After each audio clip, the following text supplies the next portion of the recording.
Hey y'all, been a minute, cause I'm really I'm in a place right now where I kind of want to tell y'all what's going on with me, and I kind of don't. So tonight I've been having difficulty going to sleep, which most nights I really do have. But the reason my sleep is disturbed tonight is because I'm scheduled to see a vascular surgeon tomorrow at 10 o'clock.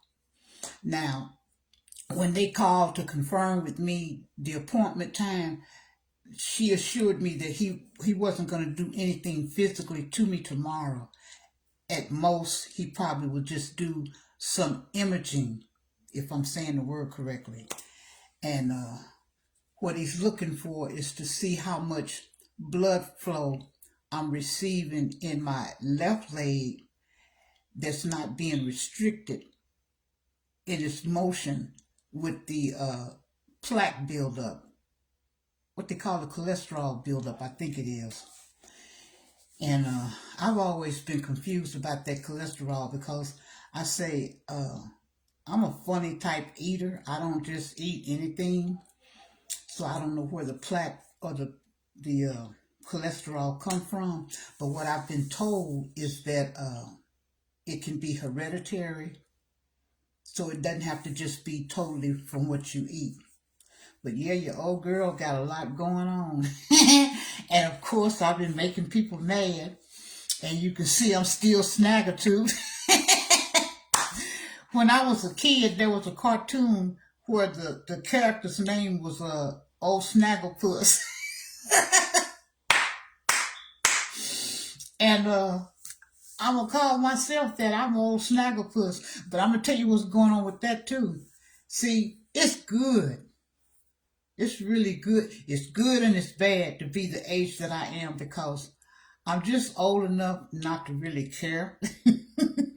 I don't care about y'all, what you say, what people say. And then I don't put too much stock in it because since my new discovery, and that is finding out who God is, it makes everything else in the world null and void. It ain't important. It ain't about nothing.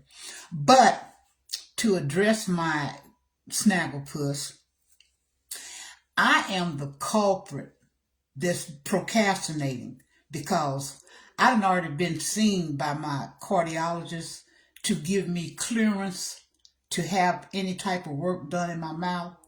So now I'm at the stage where they were to call me and schedule an appointment, but they haven't done that yet. So I'm like almost a month out from being approved of having any dental work done. But because of me, your old girl, I know that they haven't called me and that I should jumpstart the situation by making a call to them and say, hey, look, I've been cleared to have dental work done. So, when are you all going to schedule me to come get this stuff done? But I'm just so scared of a dentist, and I hate to go through that. And what he's going to have to do, he's going to have to pull out 5 in the top, and that's all I'll have up there. When he pulls these 5 at the top, they'll be gone. I won't have nothing else in the top of my mouth. And then 2 at the bottom. So I got to have 7 teeth pulled. And I'm sorry, y'all. I'm old.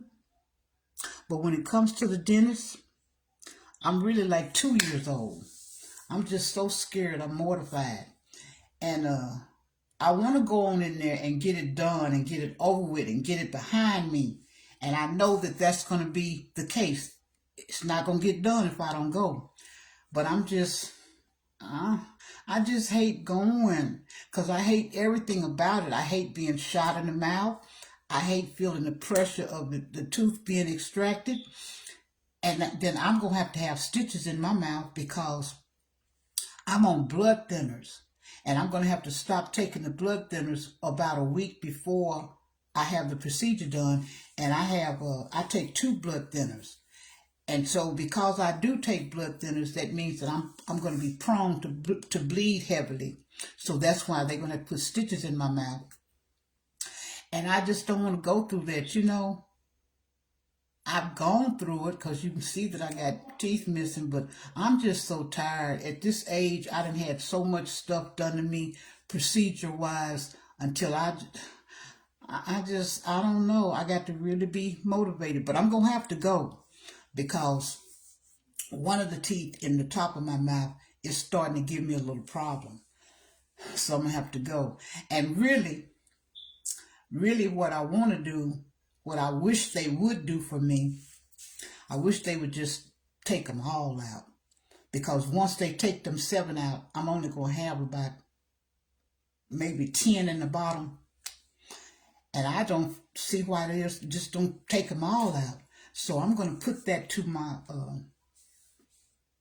oral specialist when I see him. When I do go see him, I'm going to put that out there and see if it's possible for me to just get them all taken out. I don't see why they shouldn't, but just take them all out. But other than that, that's the explanation on my mouth for those that may be curious. But you can have your curiosity all you want to. I don't care. Because if you were where I am mentally when it comes to Jesus and this world, you wouldn't care either.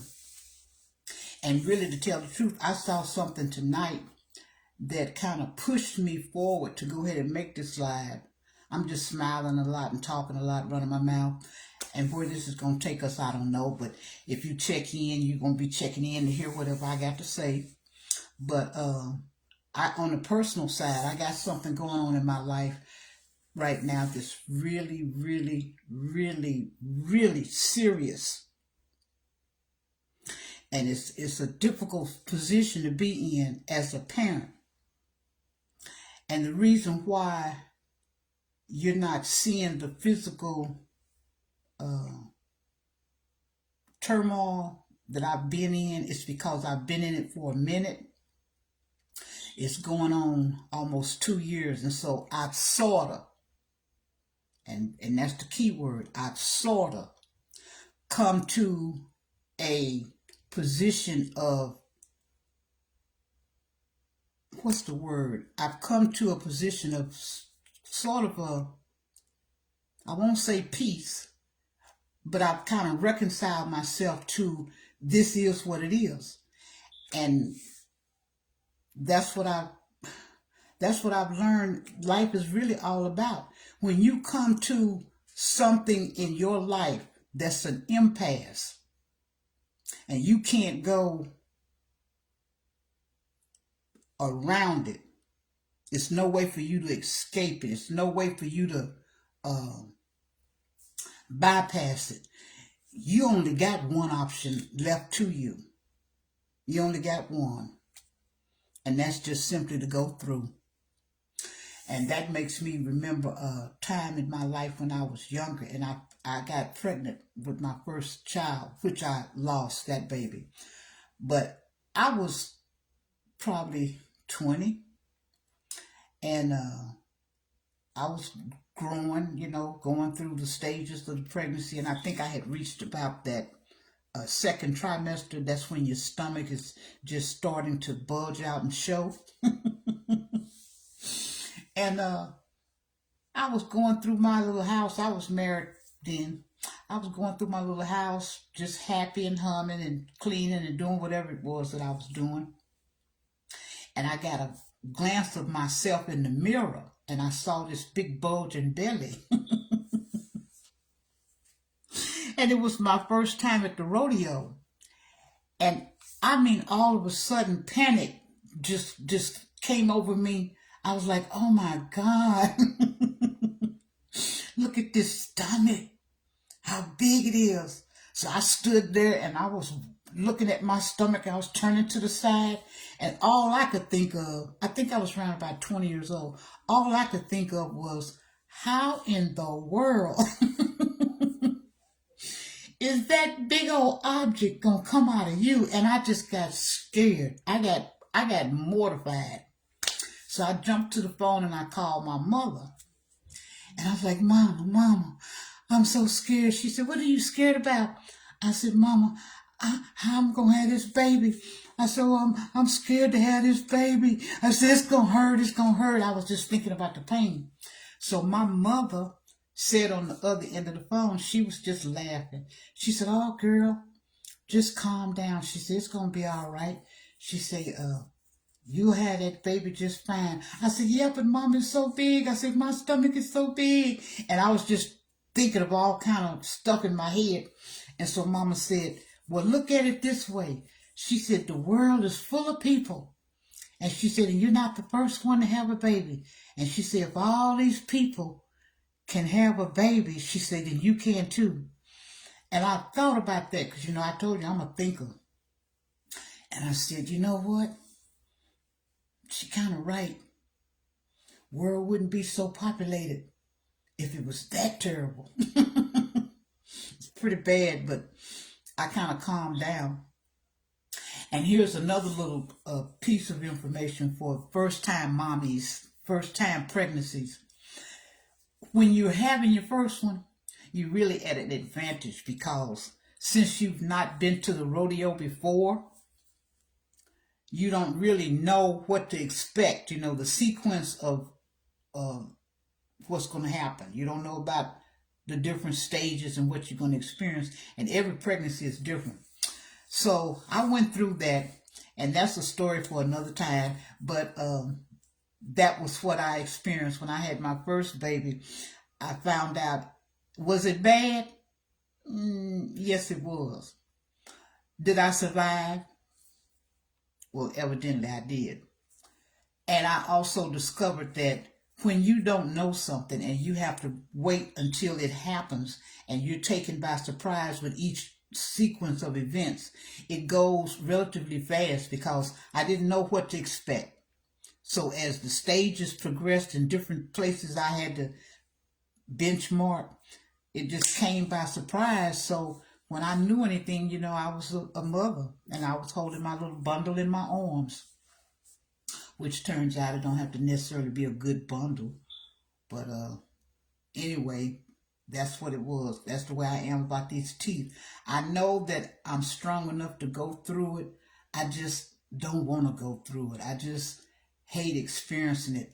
And I'm living a life that when I was younger, I probably couldn't have ever foreseen myself walking around with a snag of mouth. And having the ability and the funds to correct my mouth and get it in a presentable appearance, all that's good. I can do that, So anybody that look at me and think that I can. It's just that I am the way I am. I don't want to go through that whole situation. and plus, I know who God is, and I know how this world is, and I know what's important.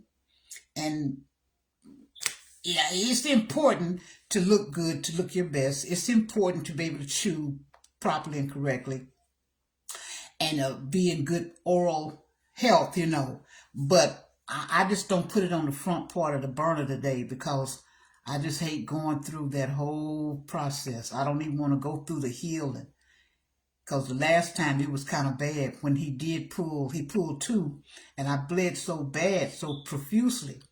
And he put a lot of gauze in my mouth and told me to go on home. I went home and he said the bleeding was going to stop. That bleeding didn't stop, honey. Every time I gargled my mouth out with some warm salt water, I was just spitting out nothing but blood. And I didn't waste no time calling him back. I said, hey, look, I'm still bleeding. I'm still bleeding. So he said, well, come on in. So I came back in there that same day that they did the procedure. And I had to go through him putting stitches in my mouth. So like I said, once I go in there and get it done, I know that I'm going to be happy and all of that. But it's just going. It's just going. I don't want to go. I done got used to being snaggletooth. I don't want to go. I don't care about going. Sure don't. I want to be left alone because I'm thinking in terms of really what I have had to go through. I've gone through a lot. When I tell you I've gone through a lot, I have. Thank you, Jesus, but I've gone through a lot. Not just physically, but I'm going through something now, mentally and emotionally, that most people would have a difficult time dealing with. And I was having a very difficult time dealing with it.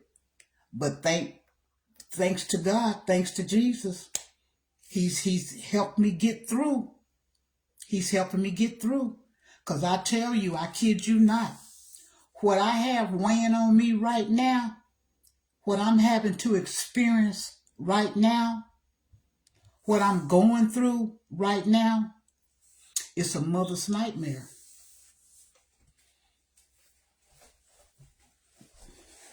It's a mother's nightmare. And I wouldn't wish it on one of my most disliked, unfavorable people. I wouldn't wish it on anybody because it's horrific. It's torturous. You know, we already have issues and problems with trying to keep our minds quiet. And that's why you have to stay your mind on Jesus, because that's not just a colloquialism. That's not just something to say, to be saying. That's reality.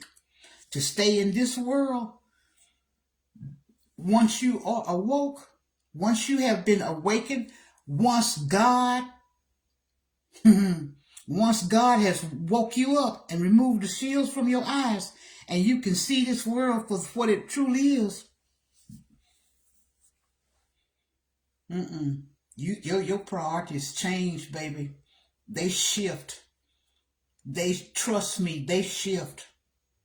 A lot of times I have said to myself, you know, perhaps I would have been better off to continue to be blind.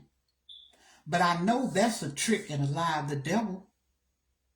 Ain't nowhere in the world I would be better off continuing to be blind and not seeing the world for what it truly is and how it is, because then I would truly be in a position to bust hell wide open.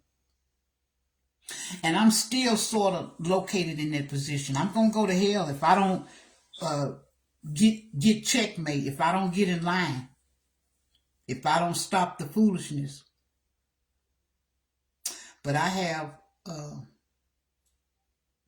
so much pushing in and on and around me.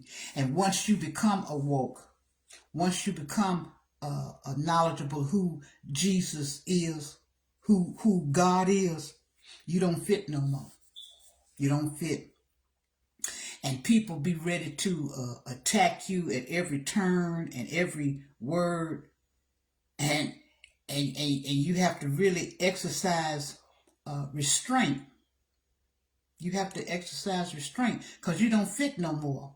And what you see and what someone who's not awoke sees is totally different. The way that you view life, the way that you understand life, it is totally different. Trust me. And when it comes to the spiritual side of things, when God has opened your eyes, ain't no coming back, baby. Ain't no coming back. Ain't no turning around and coming back. Now you see the dumb dog in the pulpit. You see him. You recognize him. You're able to hear him. You're able to discern. You see the Jezebel hoes. And they get really mad when I call them that. But I'm simply calling them what our Father calls them. They are Jezebel hoes lookalikes. And they get so riled up and mad they could just probably bite my head off. But I'm here to tell you, baby, you just as blind as a bat and as dumb as a Dora and gonna bust hell wide open. And for those that get on my posts and say whatever they saying, listen, if you ain't woke, you can take a bite too. You could take, I don't care what you put in my comment. I don't care. And y'all gonna get it from my mouth directly. You can battle me. You can oppose me all you want to. I don't care. Because I know the reality. And as long as you are still asleep, as long as you are from here to Mexico when it comes to Jesus and you don't know who God is, I ain't studying you. I ain't worried about nothing you saying. I ain't talking, I could care less. I could care less what you think about me. Now that's the gospel truth there. I could care less. And I tell you something else. This is not to be high-minded. This ain't to separate myself and make me better than or more than somebody else. But I'm telling you, people out there that got your eyes in my direction. Baby, if you don't know who God is, you in for a world of trouble. You're going to stay bogged down in Satan's clouded deception. You're going to keep on thinking that the way you rolling is the way you're supposed to be rolling. You're going to think that all the way to your grave, because that's what he want to do. He want to keep you blind. And baby, this young man that just kind of spearheaded me tonight, I'm laying up there scrolling through the phone, and I came across a person orating a thought, and the thought was how people think they're Christians. If you go on my page, you'll see it. And I agree with it. I said I endorse the statements that was being made on there. People think they're Christians. They think they're religious by the religious rituals they do and by the things that they participate in. And you ain't no better than the Pharisees, baby. You ain't nothing but a hypocrite. As far as that go, Paulette's a hypocrite until she pull herself 110% behind Jesus in the way she knows she's supposed to do it. But I'm listening to this young man, and I just happened to go on his page, and I was surfing down through his little library of videos that he had. And I ran across one where he had like an archive video that you could tell from the way the film was kind of grainy and kind of old. You could tell that it was from some time back, maybe in the 60s, when this person had given the talk. And when this person was speaking, they were talking about, and that's another thing, when I'm on this platform and I'm talking, a lot of times I'm going to be talking in codes. Y'all just ain't going to get me caught up. If I have something to say about another content creator, I will be talking about them, but I will not be calling their name, because y'all ain't going to get me caught up in no yabba dabba doo. And I'm going to be just as conniving enough to express myself about something that I've seen that a content creator is doing, but I'm going to slice and dice them, but I ain't going to call them no name, because I don't want to be called a clout chaser, and I don't want to start no confusion, and I don't want no back and forth with nobody. So I'm just going to tell you, your old girl, when she talking to you, that's the way I'm going to be rolling. I'm going to be calling out stuff that I'm seeing, but I ain't going to be attaching no name to it.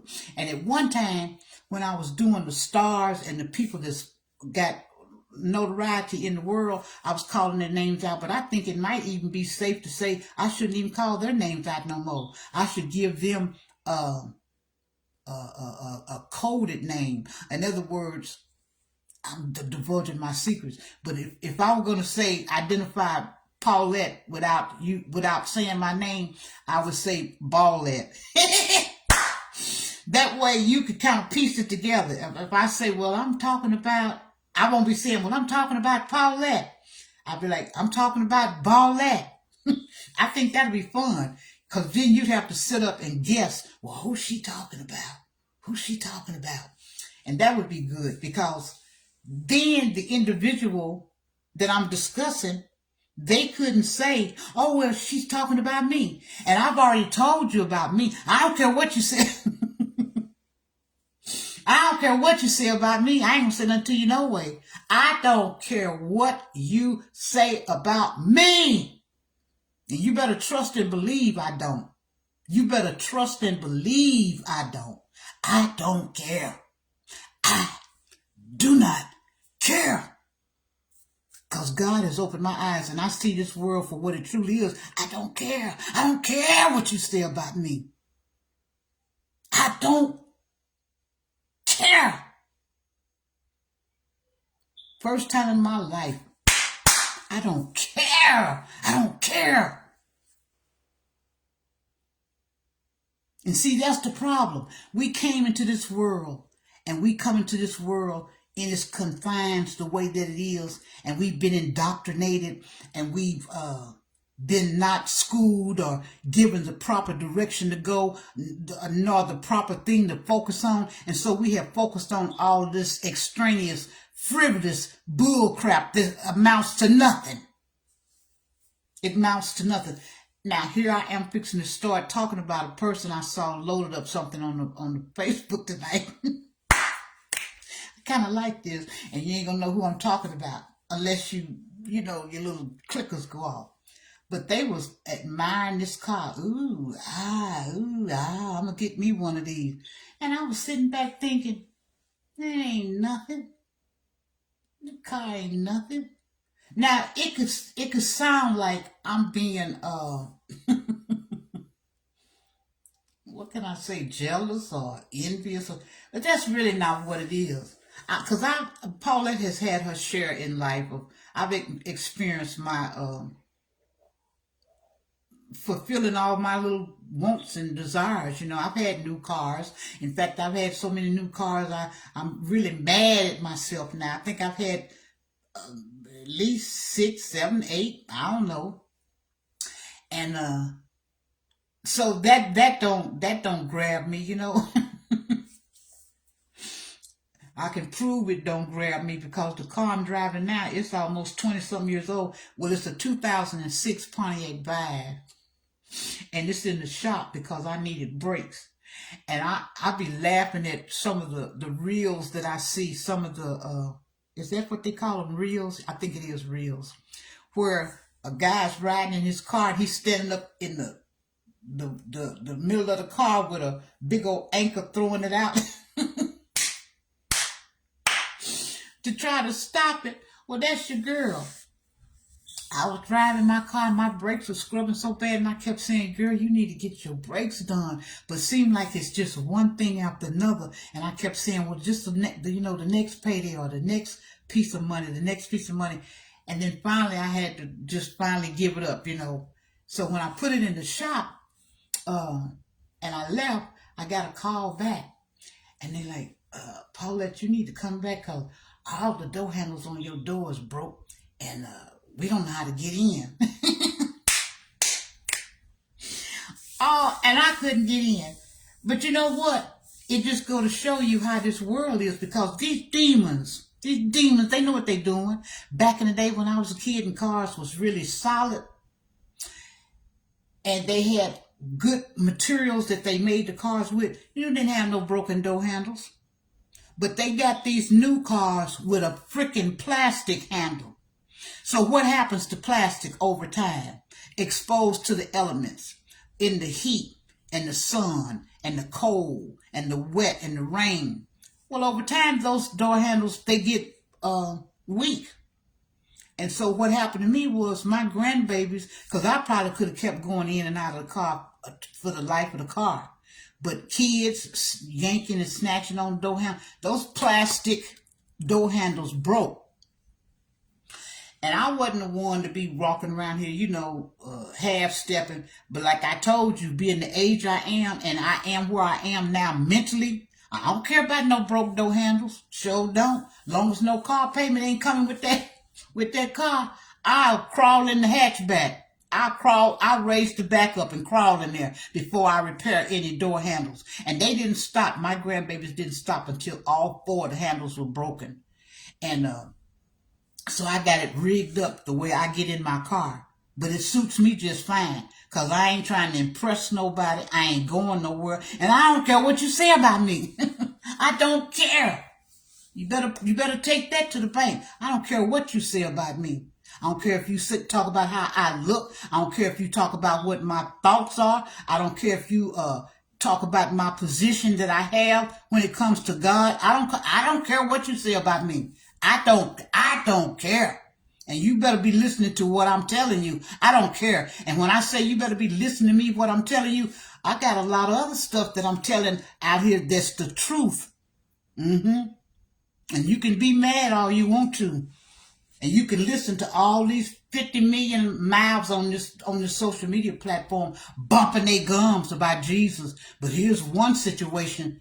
Let me take that back. You better be listening to Geno Jennings. That's what you better be doing. That's what you better be doing. Because he's teaching what? He's teaching God. He's speaking God too. Yes, he is. So let me move on because my thoughts is going everywhere. But yeah, my car, I'm going to have to go there tomorrow, and show them how to... No, I already did that. Went in there and showed them how to open it and get in. But my brakes is getting repaired. And you don't know what it feels like to be down without a car. Because, see, you looking at Miss Independent. I just can't see myself bothering another individual to do nothing for me because I know how people are. I know how I am, but I know how truly people are and can be. So, yeah, I was looking at this particular person on here Googling and eyeballing a car and making such a big thing about it. I was like, that car ain't nothing. That car ain't nothing. It ain't nothing. At the end of the day, you better listen to somebody who has lived this life, lived this journey. I'm getting easy though.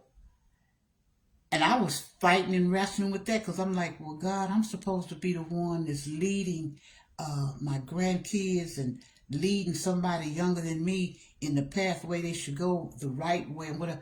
But when you receive such a pushback, I don't know about you, but me, I'm like sitting back saying, I ain't got time because I refuse to waste my energy with the young folks anymore trying to talk to them about squat. I be saying to myself, God, you got to make allowance for me because I'm telling you, this is the way I feel. At one time in my life, I was really diligent about trying to impose on an individual growth, trying to expand their mind base. But now anymore, I don't care. I don't care to get tangled up and involved in that. That's why I have the attitude I have with people that may come across my page. Don't come on here trying to talk to me about Jesus. You shut your dumb, blind mouth up and keep it moving. Go on about your business. Because I ain't studying you. And what I talk about, if it hits you upside the head, it just sock you upside the head. Don't try to talk to me about nothing. You talk to God about it. You ask God to impart on you the wisdom that he's given me, and then maybe we can have a conversation. But until then, I don't give a fat rat's behind about what you say about me. I don't care how much you oppose what I'm saying. You the fool. You the blind, dumb fool. And I'm telling you, this young man that I watched tonight, he gave me the courage to come on here tonight and say what I'm saying. It's a lot of people out here that's awoke, and they do see what I'm talking about. They do understand the position of this world. And Geno happens to be one of them. He just don't focus on something that a person who is out here expounding on what's going on in the world, he's telling you about what's going on in the world. But Geno's serving it up to you from the scriptures. And I done told y'all time and time again, Paulette's been woke up on both stages. I was first awakened to the world stage before I knew that there was a stage. And then I came to a point in my life that I actually started looking for God. I really actually started looking for him, that I found him. He came to me and he gave me the ability to see because I was honestly searching for him. And now that my eyes is open, I view the world. Listen to what I'm saying, you fools that may pop in. I view the world in a way that you can't see because you haven't been given the sight to see it. And I'm not speaking no voodoo, no witchcraft. I ain't speaking no psychic abilities and all that crap. I'm not speaking on that level. I'm not speaking from that genre. I'm speaking about plain and simple being awakened by God. And that statement right there will make a lot of people get alienated, because they'll come up with their little pea-sized brain and say, oh, you know, she thinks that she's the only one got a pathway to God. She thinks she don't. No, I don't. Because there's others just like me that God has drawn to him. Better hear what I'm saying. God is drawn. Because he tells you in the scripture, he says, you plant and he will do the drawing. You ain't got, Gino don't have the ability to draw you. So you fools out there hollering, that's a cult. No, you just a blind dummy. That's what you are. You're a blind dummy.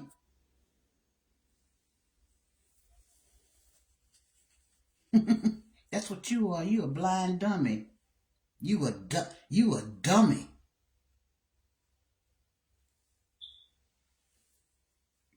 And this world is in a bad way.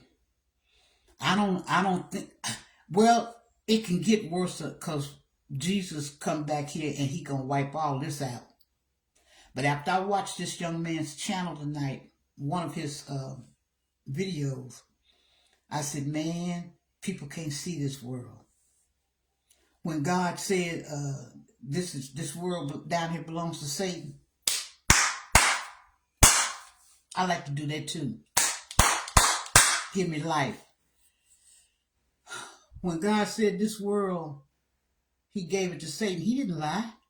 God don't lie to us. He don't tell us no fantasies or no fallacies. He's telling us the truth. This is Satan's world. But you fools have been indoctrinated and blinded, and you don't see him, you don't understand him. To know who Satan is, you got to be able to see him. That's what I was going to say. To be able to see him as well as see God, you got to first know them. Listen to what I'm saying, thinkers. You got to know God to recognize him. Powerful words. You got to know Satan to recognize him. I'm looking in this mirror, Paul, let you look drove and hard. But you know what? The road I just came across, this is why I'm looking drove and hard. Because when you're a mother, them days don't end until they put you in the ground. You a mother till death do you part. And whenever people said back in the day when I was young, when they said that when the child is small, they walk on your feet. And when they become grown, they walk on your heart. Man, listen to those words. It's the truth. It ain't nothing but 100% truth. When they little, they all over your feet. But when they get grown, the movements that they make, the choices that they make, the things that they do, what they engage in, how they conduct themselves, who they conduct themselves around and with, all of that, it affects the mother.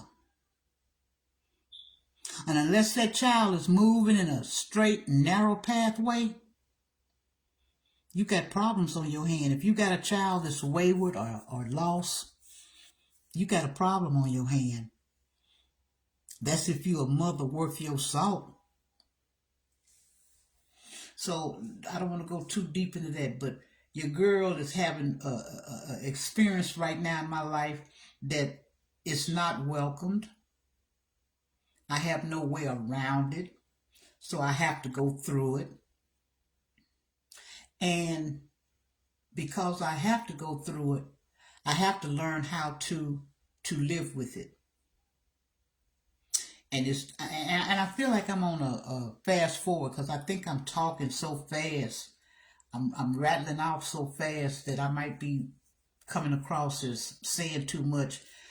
But unless you have walked in the shoes of another person with a similar situation, you just have no way of knowing. And the closest thing to my situation would be like the loss of a child. I imagine that would be the most horrific thing in the world to have to experience and to live with. To have to live with the reality that your child preceded you in death. I imagine that is awful. So I'm experiencing something now that's a close second to that. So I do what I do to try to, you know, become comfortable as I possibly can with what I have to be faced with on a daily basis. But it's nothing I can do about it. Nothing at all except pray and give it over to God. And that's what we have to do with everything in the world that we have no control over. We have to trust God and give it over to Him. And that's why I'm up now. I don't want to oversleep tomorrow. And usually when I have a doctor's appointment, I have to go out like that.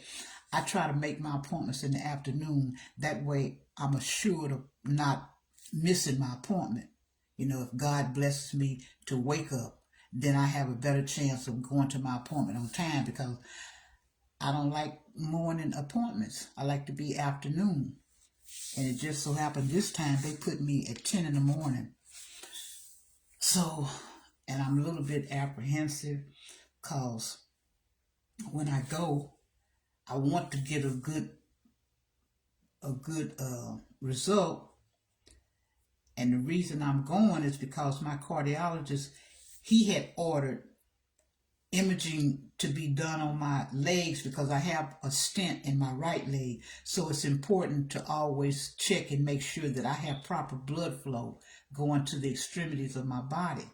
So the last time I had an imaging done was about a month ago, and the imaging showed that I had some plaque. They call it cholesterol plaque, I think. Well, I knew that when they put the stent in. They told me that when they put the stent in about 2 years ago. So hopefully there's not been a major difference between the time that they first saw what they saw and when they talk to me tomorrow, the vascular surgeon. And what else was I going to say? Yeah, I had asked my cardiologist about my stent in my leg because I have pain when I walk, but I'm so thankful I don't complain no more. I'm telling you, God is constantly showing me I don't complain about the pain I have when I walk, because I look at it in the way that I truly should look at life. There's somebody out there that can't walk. There's somebody out there that ain't got no legs. So the fact that I still got my legs, I still got my feet, and I'm still able to get up and move on my legs and my feet, even though I may be in pain, that's all right. I'll take it. I'll take it. So I had asked my cardiologist because I had a little concern, because I have a friend. She and I have similar problems. And she's not been as fortunate as me. She's had to have her stents addressed a couple of 3 times. She's had to go back in the surgery and have her stents looked at again and redone or whatever. And she says that she have 24-hour pain. In other words, she don't have no break. I have a break. I don't hurt if I'm sitting down. I don't hurt if I stop frequently enough when I'm walking to let the pain subside. So I'm able to kind of move around. But if I'm in a big place, like say if I went to Walmart, I had to think about Walmart when I went. I didn't want to get no buggy because I'm like, the buggy, that's for old people and that's for whatever, whatever. Child, now I be finding the buggy. I'm ready to bling one out because I can't take Walmart. You know, I can't walk the whole store because if I do, I won't make it. The pain just be excruciating. So me and my grandbaby, we ride the buggy and she drives. But anyway, what was I talking about? Oh, so I asked my cardiologist, I said, I was just curious because I told y'all I'm a scaredy cat and I don't want to be having nothing else done to me because like I said, if I took time and listened to y'all, everything that I done had done to me, y'all would be like, phew, she have been through a lot. She have been through a lot. Ooh, that's why I could just tell God, thank you, because, baby, I've been through a lot. God has brought me through a lot. With flying colors. Flying colors. And he's provided me with some good positions. Because you look at this shoulder. I fell. And they had to replace my shoulder. I got a steel ball in this arm. But baby, the doctor that did the job, he was right on the money. He was right on the money. Now, this arm is not back. But here's the key words he said to me, and I'm trying to keep my thoughts together. When I went in there to see him after I had failed and injured my shoulder, and it wasn't getting any better, and I kept on having pain, I can't remember that doctor's name. I have to go back through my records to find his name. But I do recall thanking him so much after the surgery. And I thanked him with a brief little letter. And I told him that I was thankful that God birthed him in the world. I was thankful that God drove him to be a physician.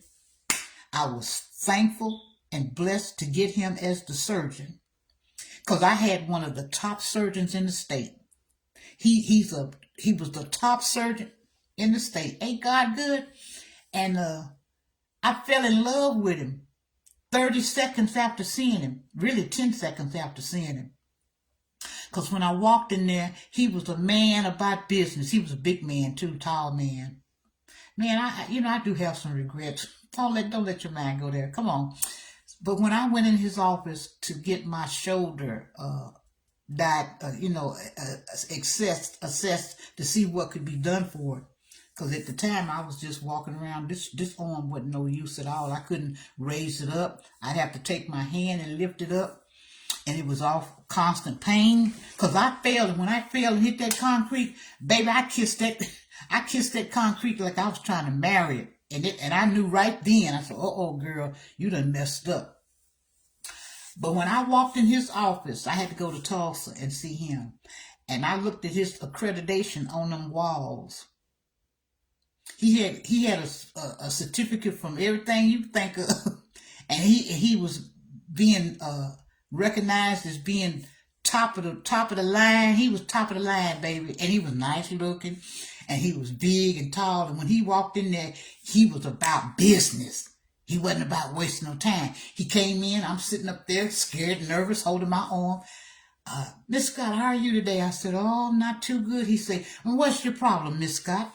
I said, well, I fell, and I can't raise my arm, and it hurt.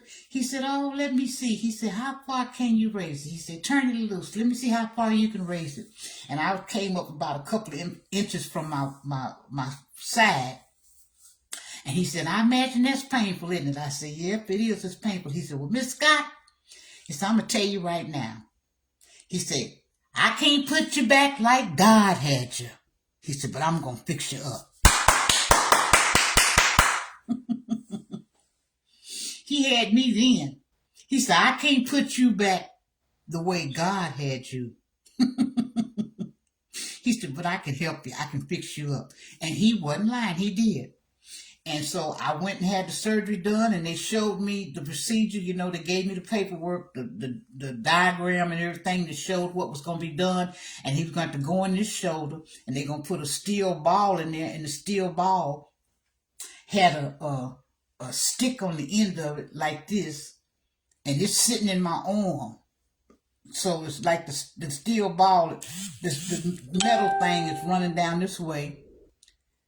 Man, this Facebook is kind of sad because it just popped up and said, Gerald Gaston, you have memories with Gerald Gaston. I sure do. That's my brother, and he's deceased. So y'all gonna be expecting that once I'm dead too. But anyway, he fixed my arm up, and I had a very good surgeon. And I had some drama going on before I went into surgery to have my shoulder repaired too. And I remember his kind words to me. But back to what I said to him, I thanked him so profusely it wasn't funny. I let him know, in which I try to let all the doctors that I encounter or that I have encountered, I try to let them know how thankful I am that God gave them the ability to do what they are able to do to help us people that are in need of help. Because if we didn't have them, we'd be in trouble. And luckily, when I read the Bible, I found out that God, he made the physician. He intended for the physician to be just what he is. I done got suddenly hot. What else am I going to say? I don't know. I'm just going off of the natural juices now. I guess I'll go back to that young man. But when I was watching his video that he had presented on his platform, it just threw me back into reality. That's why I am the way I am. I really don't care about too much on this earth because I'm too focused and concentrated on the fact that I'm going to die one day. And all of us will. We're going to die one day. And I so much want to get this thing right and get it right on this side. Because once you draw that last breath, that's why I say what I say, before your last breath. That's why I came up with that, before your last. Get what you got to get before your last breath. Don't keep fooling around with the phony Jesus. Find out who the real Jesus is before your last breath. Because I'm here to tell you, Jesus is being talked about all kind of ways. He being talked about all kind of ways. He's being presented to you all kind of ways. But it ain't but one way. And he told you that. He told you it ain't but one way. It ain't but one. It ain't but one way. Not these other ways that people is talking about. He ain't that Jesus. He ain't that Jesus. That's why I say I won't waste a breath talking to a fool. And a fool is one that denies what the scriptures is saying.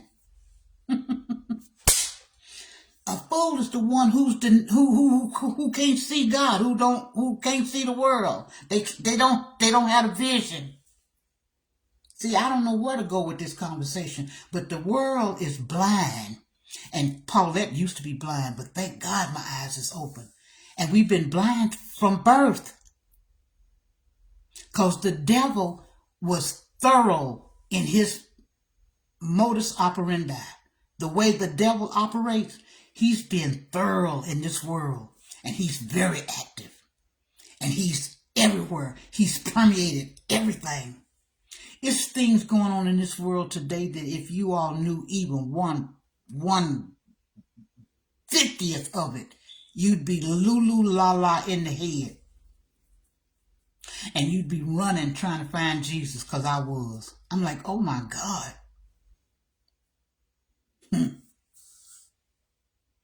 See, I've done videos in the past where I've tried to tell people that I started off talking to you, trying to lay the blueprint, trying to lay the groundwork for you to follow what I'm saying. But see, God's original plan is for us to follow him. He told us there's only one way to him. He told us that if you want him, you got to look for him. See, a lot of this is going to sound foreign to the fools. It's going to sound stupid to the fools. It's going to sound irrelevant to the fools. Why you say that word? Irrelevant to the fool. But to the wise man that has had his eyes opened by God, I'm making total and 100% sense. But to the fool, they don't see it. They don't see God. They don't know who he is. So that's why he can be presented to them any kind of way, and they'll take it because they ignorant. They don't know who God is. So any way that he's given, any way he's preached about, any way that he's talked about, they're accepting of it. They okay with it. And then the devil, you don't see what a strong figure he is. You don't see what a strong force he is in this world. Now, is he strong as God? No, no way. I'm not telling you that no kind of way whatsoever. Is God in control? Yes, he is. But there's something going on here that's higher than us little old people. Something much higher going on with this whole paradigm that we're in. That we're just such a small piece of the paradigm. It ain't even funny. We're just a little teeny weeny piece. But we're an important piece. God has given us an important task. He made us here to praise him and to give him worship. And then we are to live our life in such a way that we are able to spend eternity with God. And we have to do that job of getting in line of spending eternity with God on this side. Because the other side is too late. Once you die, it's too late. There's no coming back. There's no do-over. There's no second chance. And he's given us all a free will, a free choice. And see, the way that I am thinking, the way I see this, it makes total good sense to me. That's why I say a person with common sense. Just lost my thought. But I see it in a clear and concise way that God had a plan, he has a plan, and he meant for us to follow that plan, and he gave us a roadmap, and that roadmap happens to be, hold up, this is that roadmap. This is the roadmap that he gave us. And then he told us out of his mouth, he didn't leave you to guess about that. He said, if you seek him, you will find him. And seeking him is more than just saying, I know Jesus. You saying that in your little bitty brain. I know Jesus. I'm going to tell you something else that makes me really mad. And I don't want to lose my train of thought. When people use other books to try to unravel this one, makes me totally mad. And I used to do it because it's not a book. It's not a book out there that you can bring up that I can't tell you, oh, I've had some experience with that book. I've read that book. I know that author. I know that religious person. I know that religious personality. I know the false prophets out there. I've seen the ones on TV and all of them. I followed them at one point in one time. But when I see individuals and they steady espousing stuff from other books they've read, I call them nothing but idiots and fools. Because you know why? This is the only book you need. You don't need no other book. You don't need no concordance. You don't need no, I can't even think of the words of the books no more. And I used to have them all. Concordances and,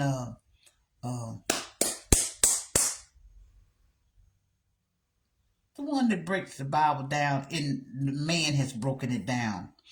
And I'm gonna tell you why I don't follow the teachings of other books and things that people publish. I'm gonna tell you why, and it's common sense. That's why I said, if you ain't got common sense, get out of my face, get off my page. Don't say nothing to me. Shut up. And you got this ugly face. Shut up. I don't even want to talk to you. Take your dumb self on down the road. Take your dumb self straight on where you going.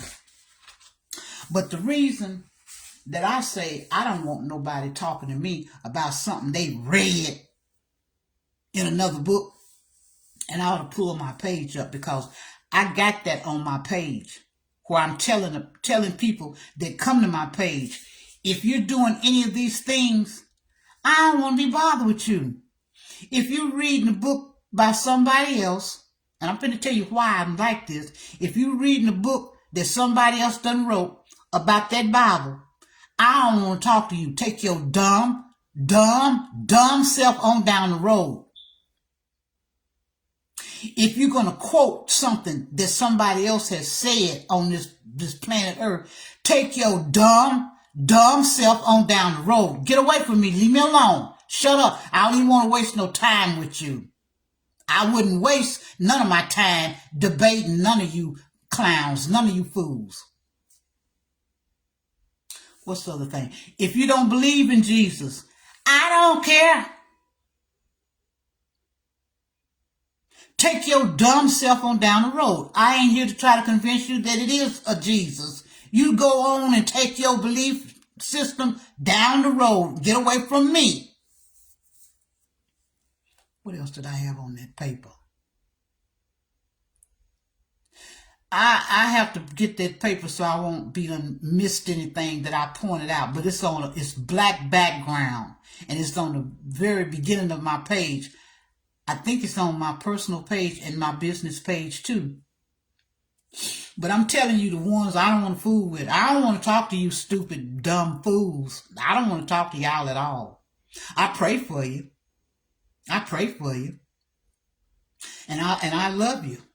But I ain't got time to waste with you because you know what? Paulette too busy and too scared that I ain't going to get it right before I draw my last breath. So I ain't got time to fool with you and your dumb self.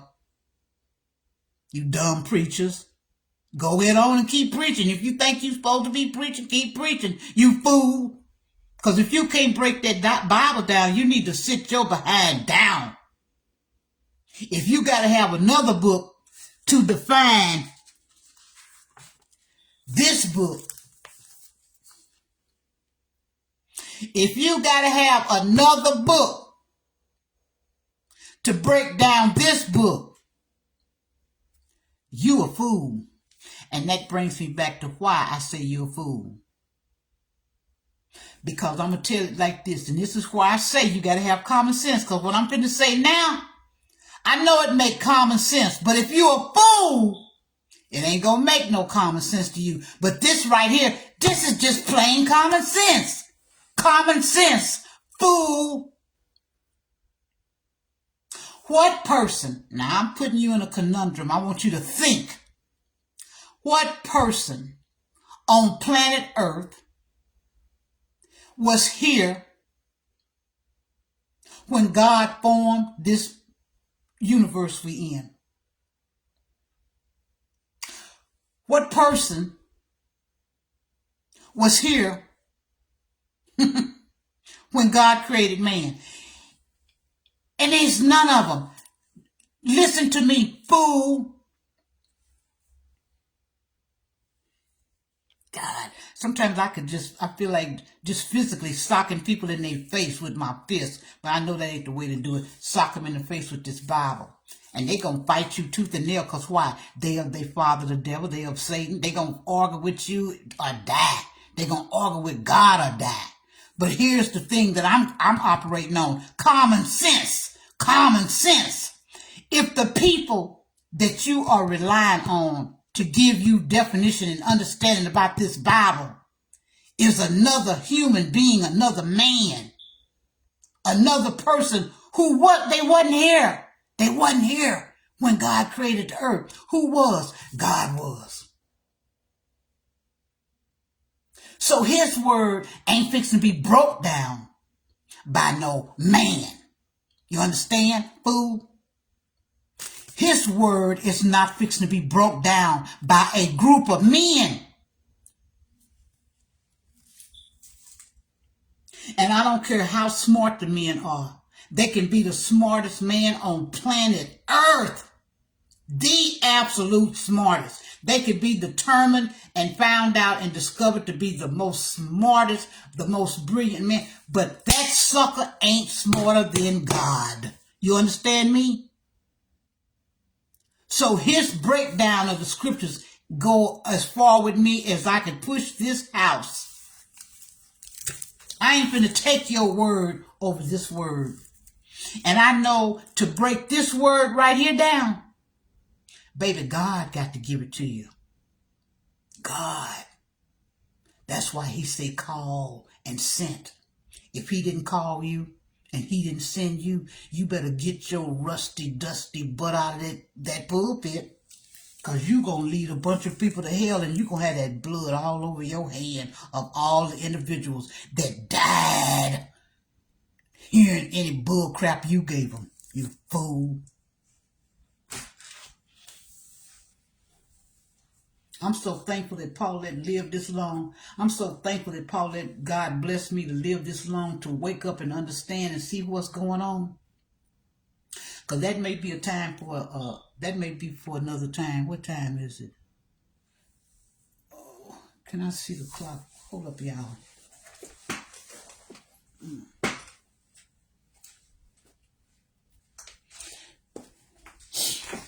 Oh, it's about almost 4:30. But anyway, like I said, I'm afraid that if I were to go to sleep, I might sleep past the time I need to get up because I got things to do tomorrow. I'm going to try to get my car out of the shop, and then I have to go see that Dr. 10.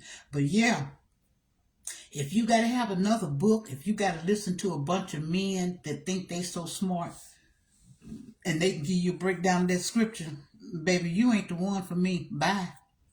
Keep it moving, going down the road.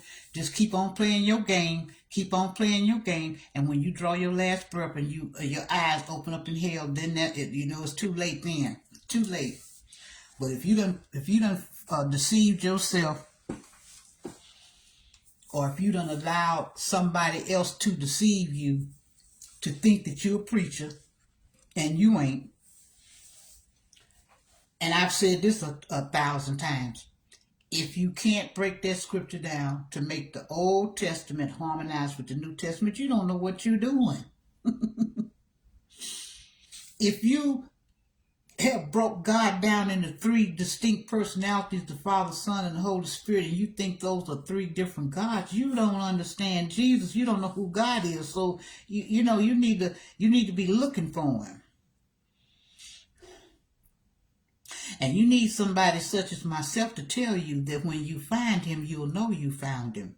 When you look for him and you sincerely, earnestly looking for God, and he gives you reveal to you who he is, you're going to consider yourself blessed. You're going to be happy. You're going to be elated. Well, you're going to be kind of mixed emotions, because I am. You're going to be happy that God woke you up. But then you're going to be sad because you see just how hard it is to be like Christ. Now, when I looked in the mirror and saw that big belly and I got scared, how was I going to birth this baby? That fear don't compare to the fear I have now. Because I'm like, Paulette, if you don't get it right before your last breath, girl, if you don't get it to the T, I mean cross every T and dot every single I before you draw your last breath, it's going to be curtains for you, and it's going to be sad.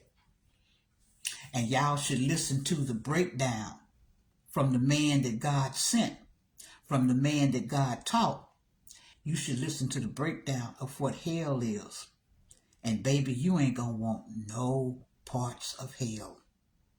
So you're going to let your little pride and your little self-absorbed and your self-righteous thoughts, you're going to drop all that crap. You're going to drop all that. Because I look at people and I say, and what this guy was saying on this video tonight, when you go to church, the video that I posted where I say I endorse everything this video is saying, when you go to a church, you need to ask yourself, what have you accomplished, or what have you gained from that sitting there listening to that individual stand up there in that pulpit talking to you? And if they standing up there talking a bunch of yakety yak bull crap, they talking to you about going shopping and they grandkids and they husband, deceased husband, and they talking about this, that, and they looking just like a hoe. with their makeup on and fingernails long enough to scratch the surface of the ozone layer. You need to look at that person and throw tomatoes at them, because you know darn well they're not teaching you nothing about no God. They don't even know who God is. Now I'm telling you, because God and the bullcrap don't mix. They don't mix. You're not going to mix God up with none of this other stuff that y'all be trying to mix him up with, because he don't roll that way. I'm going to talk to you the way y'all talk. God don't roll that way. And you're going to have to come to grips with that. God don't roll with no jewelry on, and no makeup on, and no dress. How you going to be just like the world, but call yourself representing God? You a fool. And then going to holler about, don't judge me. You sound like a fool. You sound like the fool that you are. You are supposed to judge. See, I'm getting mad just thinking about y'all. That's why I say I really wasn't for coming live no more, because of the issues that I got going on in my life right now privately. And then I was having the attitude, Paulette, you need to get really down to business with trying to do what you need to do. And I don't need to list that out, publicly for y'all. And I'm thinking about how I'm surrounded, because I'm surrounded with my loved ones who are not actively seeking Jesus, who can keep me distracted and pulled away from the main objective of my life. And I don't find anything that's going on in the world of any interest anymore, other than finding out how to get what I need to get so I can be assured of going with Jesus. I'm telling you, this world ain't got nothing to offer you. Nothing. Is that dark? Is that dark there, or is that a shadow? I'm telling you,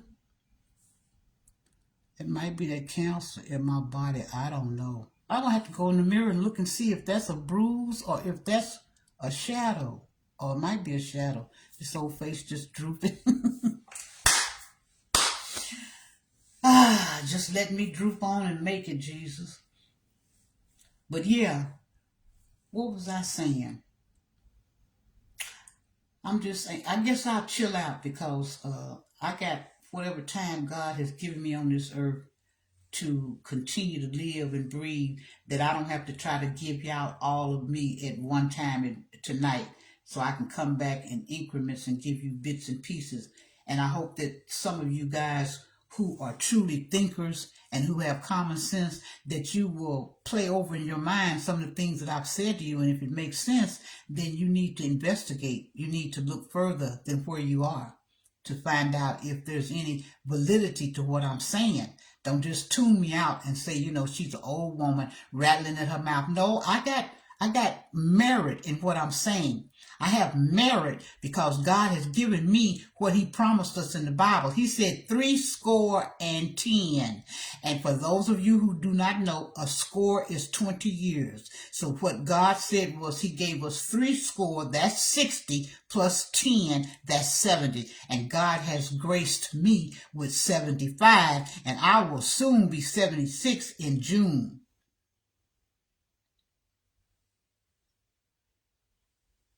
And I'm telling you, Paulette has always been a thinker. And I have not fallen to the matrix. And I never think I was a part of the matrix. I always knew that something was awry, even as a child. And I've spoken these words before, and no one's probably given me any real thought to what I'm saying. But I am telling you, that even as a child, I knew something in the buttermilk was wrong. I knew something stunk in the water. And that's what Satan has done. Because you don't know who Satan is, and you don't know who God is, you don't know how either one of them operate. And because you don't know how Satan operates, you're lost in his trap. He has spun a dark trap around you. And you're caught up and you don't even know. That's how slick he is. You don't even know that he's got you bogged down. Because you don't know him. You think he's running around in a little red suit with a tail and a pitchfork. You don't know that old Satan. You don't know him. And you don't know Jesus. You think Jesus is that leader that you he gonna take you just as you are. No, fool. No, fool.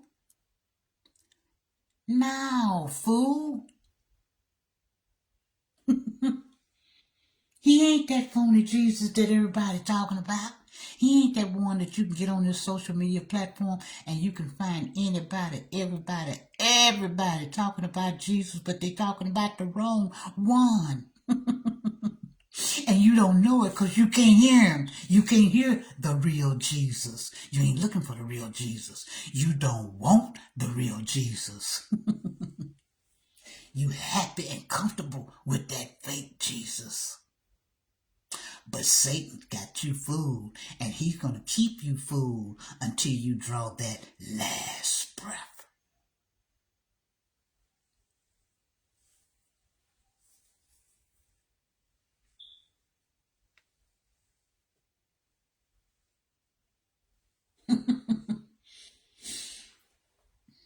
Yeah, we've been in a fog from birth until now. But I told you, Paulette never really swallowed all of the bull crap. I never swallowed it. I had questions all my days. Why are we saluting this flag? I'm a little bitty girl. Little bitty girl. Standing up in the first grade, I went to Wheatley School, for those who are here locally. It's a school they're about to ready to tear it down, I'm quite sure. But every time I pass that building, I think of those days when I was running in there classroom. I even remember some of the teachers' names. And that's a memory that sticks out in my head, having to recite the Pledge of Allegiance of America with the flag. I wouldn't pledge a flag now to save my butt. I remember the moment I learned to read, the absolute moment that the words finally just like, boop, popped in my head. I'm like, oh, and I just started reading. I don't know how nobody else learned to read, but I just started reading.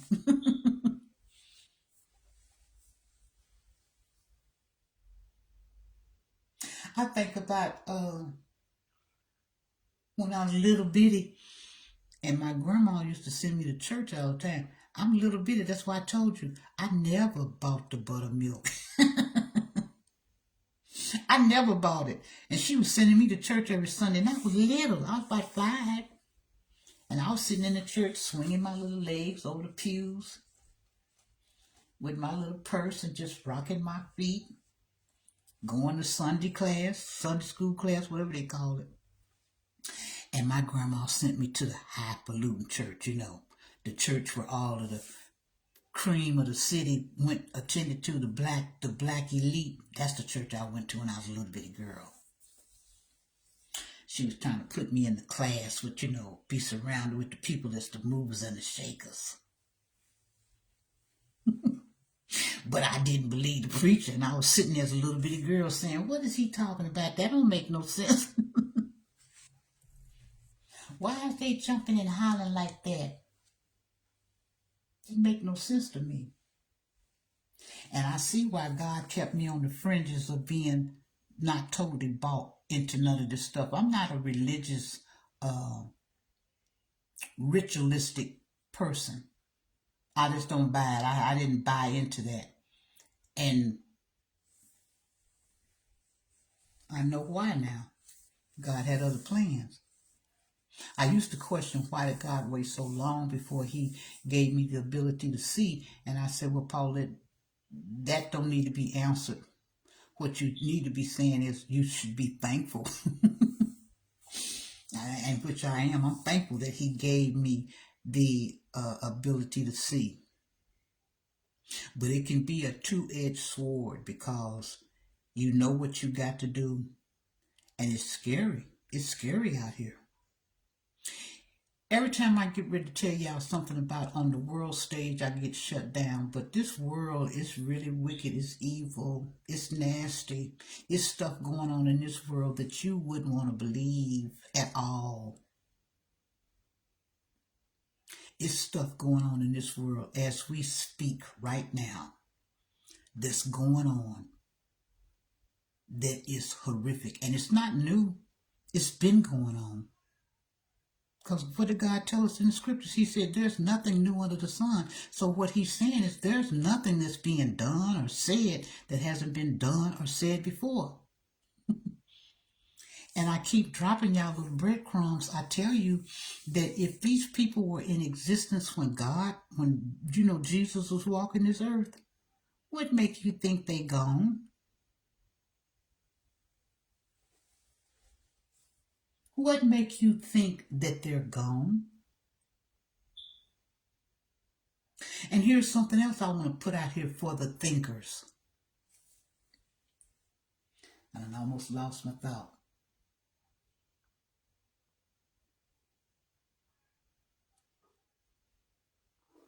If in the scripture situations were told about activities and things that people were doing at that time when Jesus was walking this earth,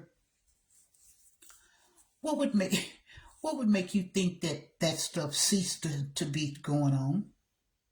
What would make you think that suddenly and miraculously that kind of weird stuff just faded away and went away? It didn't. It's been with us all the time. It's continued to be with us from time beginning, and it's going to be with us until Jesus come back and get us. Or get those that make it. Something else I was going to say.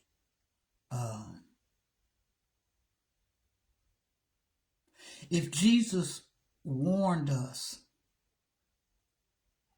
to look for him, because he said a many person going to be preaching him, but are they preaching the right one? Don't you think you should try to investigate? Somewhere else I was going with this. It was things going on. I'm going to say this and I might be going to wrap it up. Boy, I don't want to miss my appointment tomorrow.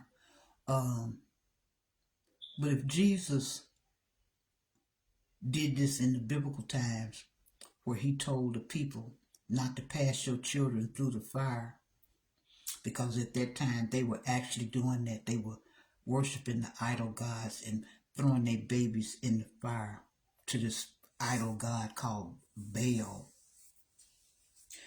Why do you think that practice has stopped? Why do you, so much is in your brain, think that ain't still happening to this day? Is it because you are so naive that you just can't believe that another individual would do something so horrific as that?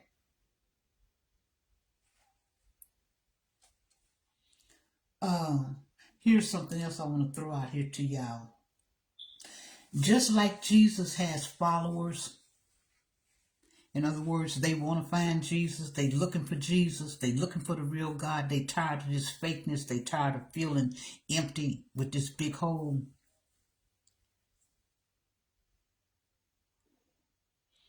Where was I going with that?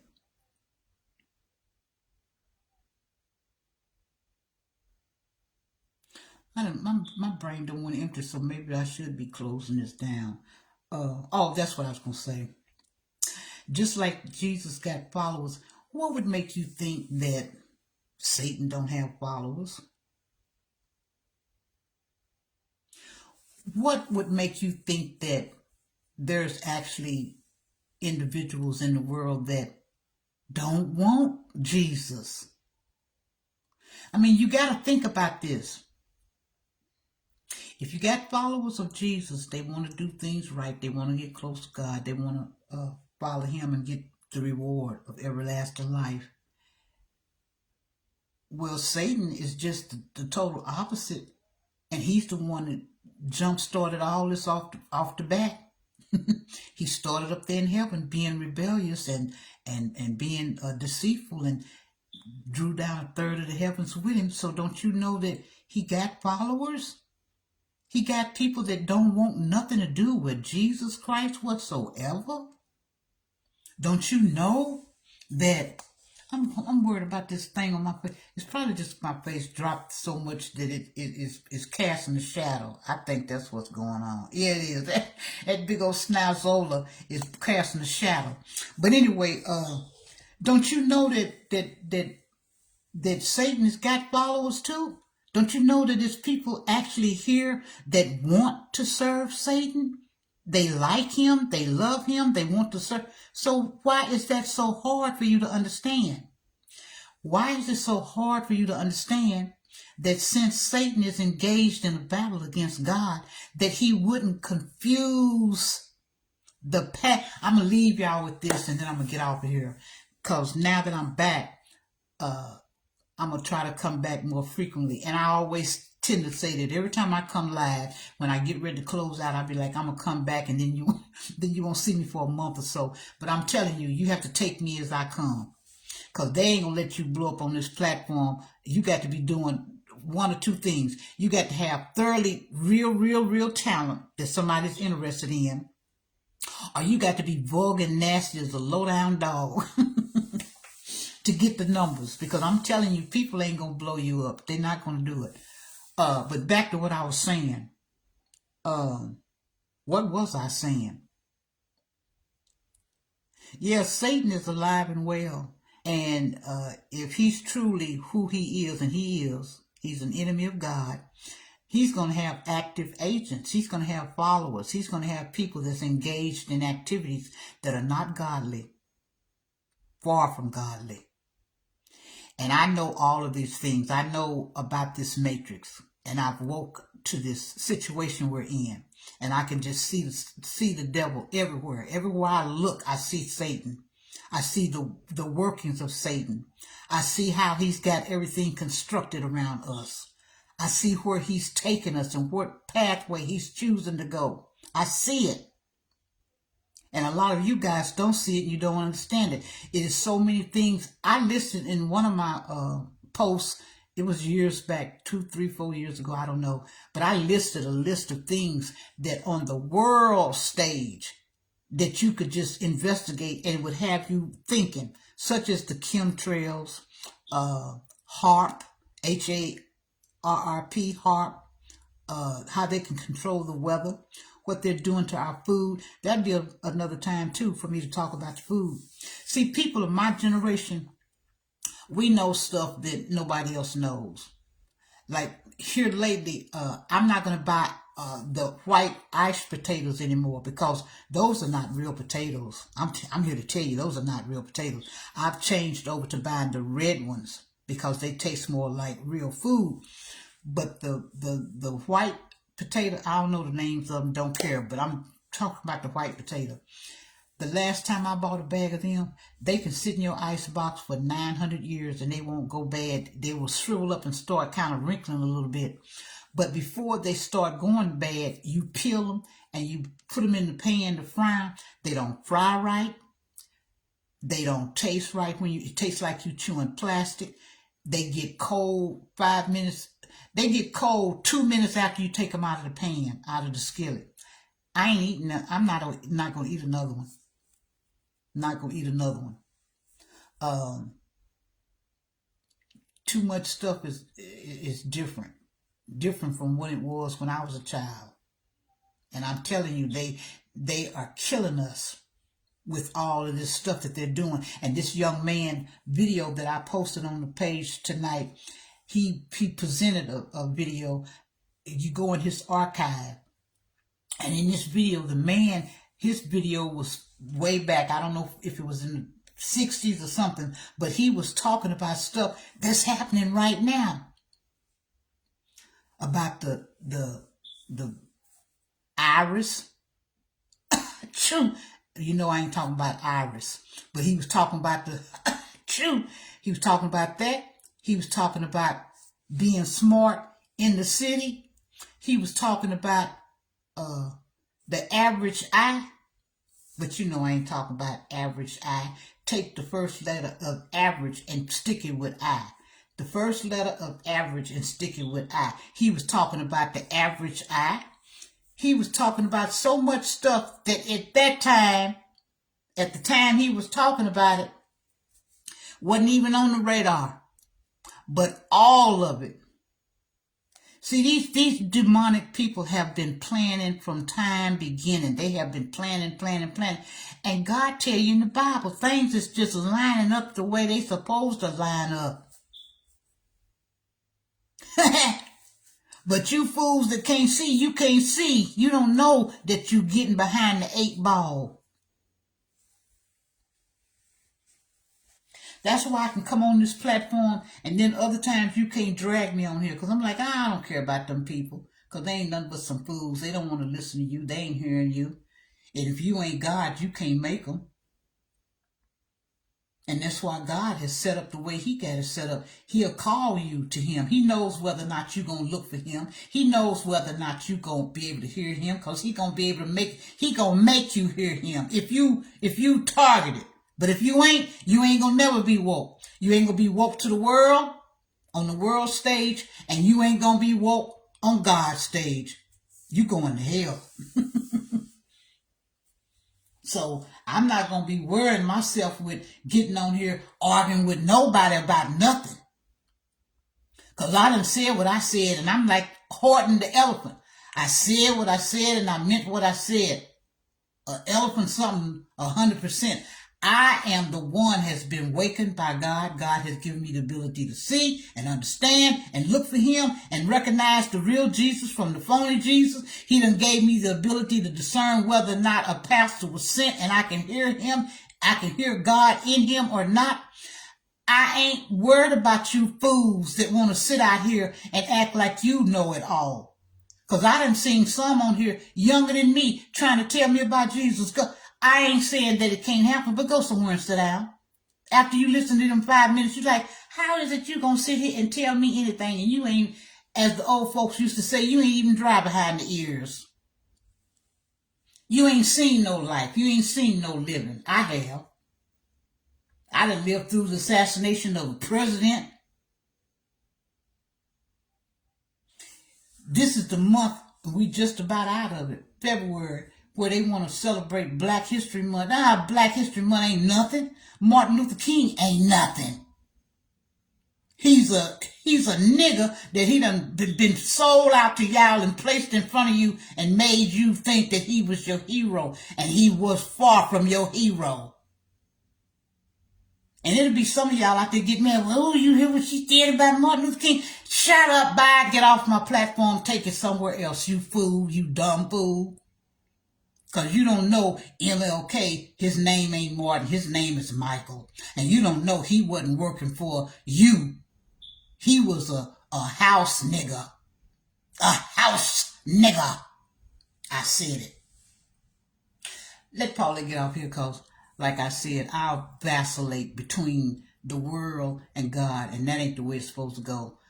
So, you take me as I come. If I come and I'm dishing out some knowledge, you can get it. If I ain't, then you can stick with me till I am. Usually I do my best when I'm on the phone talking to somebody and they say something that strikes a chord, and then I get on a roll. But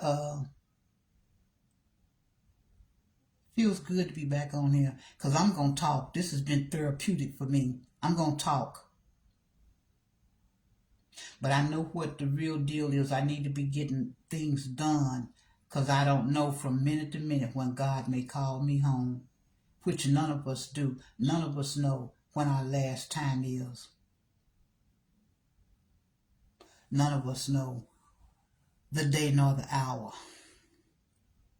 But since I know what I know, I need to be about my business of getting my ducks in line, getting them in order. And that's why I don't have time to worry about the naysayers. I don't have time to worry about nobody that's mad at me for what I said. Get over it.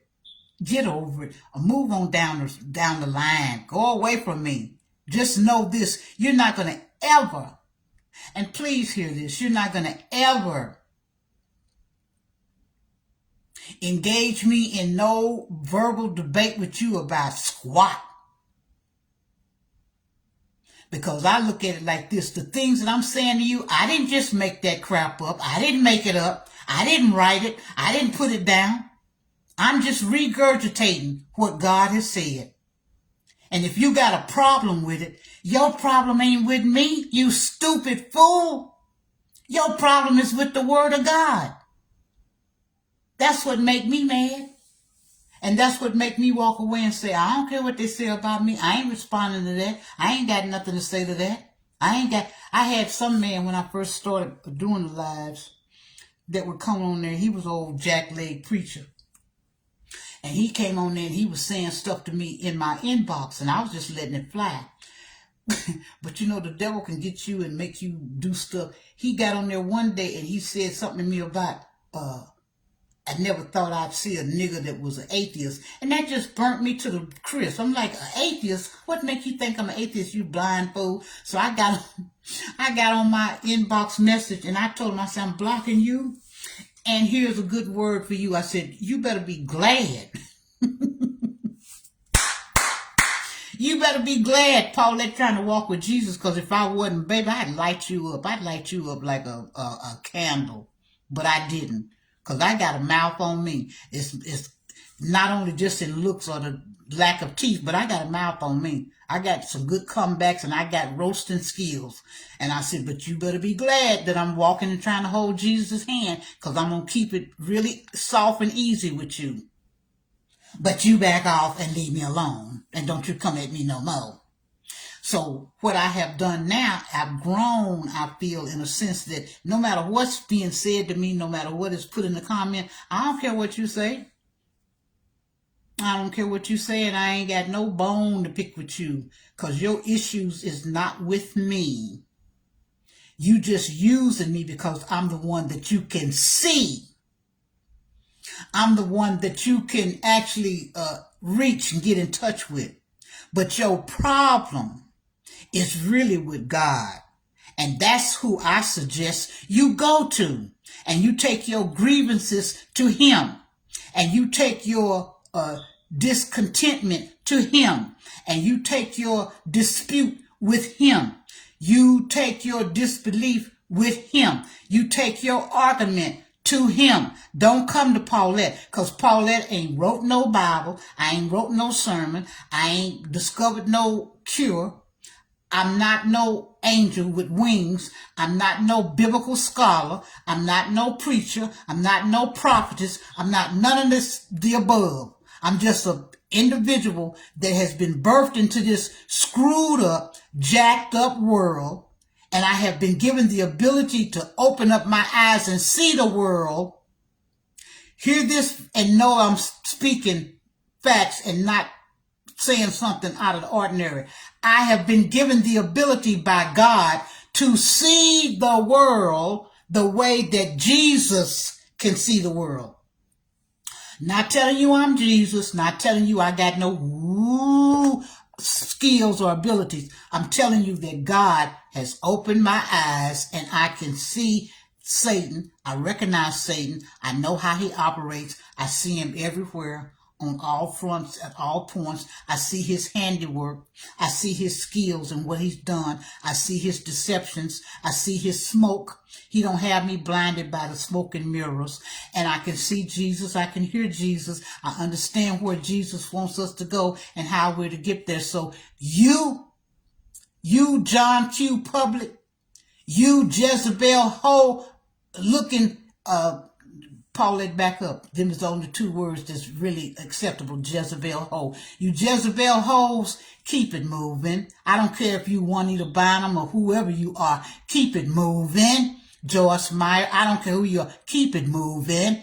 Because you're a liar and you work for your father, the devil. And if you just a jackleg off the street calling yourself a prophetess or a pastor or a minister or evangelist, you a liar. You're a dirty liar. And you're lying and telling God he's a liar to his face. And I can't change you and change your thoughts because the devil has got you. Satan has got you deluded. He's got you deceived. And God has given you over to that deception. So what I'm talking about, you don't understand it. You don't want to understand it. And you mad at me. All I'm trying to do now is stress to you. Don't get mad at me. Don't look at me as though you're going to get involved into an altercation with me about nothing. Cause I ain't the one. I ain't the one for several reasons. I'm not the one because I'm not ignorant. I'm not the one because my eyes been open. I'm not the one. Told you your problem and your issue is with God. And that's who you talk to. You talk to him. You argue and debate with him.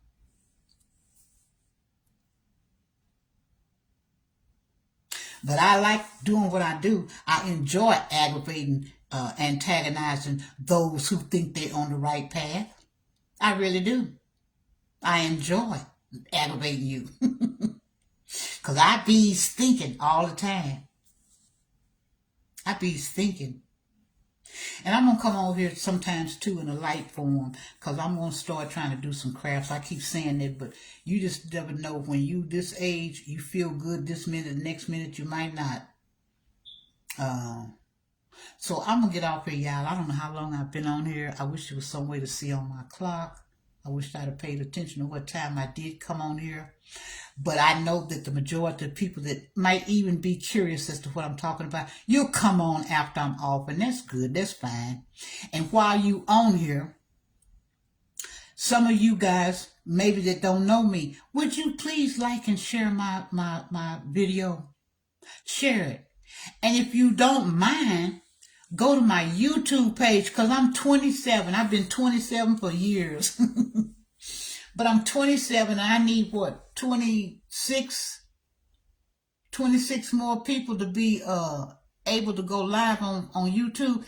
Please, y'all, some of y'all that don't know who I am, Charles, you won, go over to my YouTube page, Gems for Jesus, and like and sub my page so I can get my numbers up. Because I have a feeling if I have a YouTube page where I can go live, then I can probably have my audience can grow.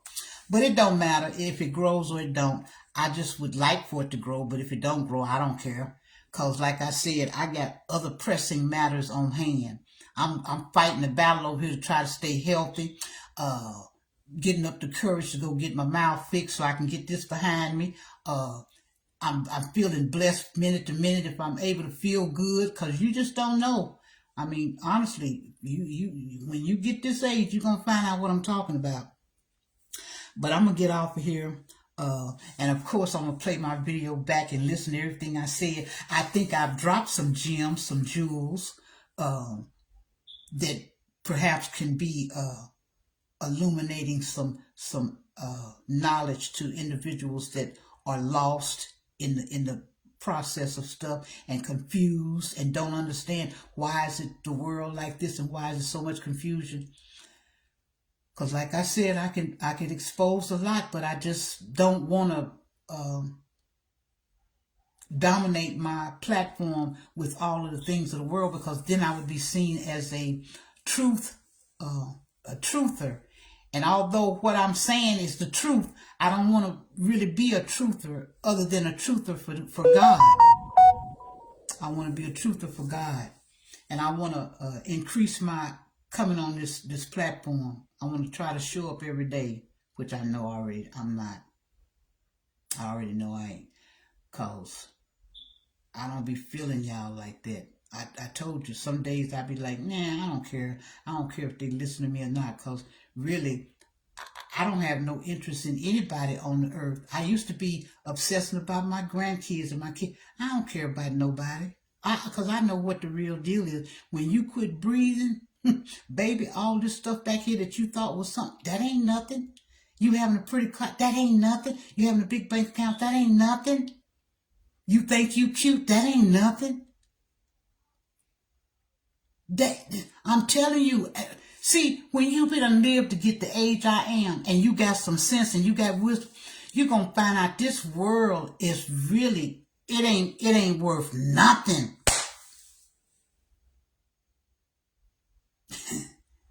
Man, Solomon's words become more and more real than anything in the world, and that's the only way I can explain it to you, is to give you the example of Solomon.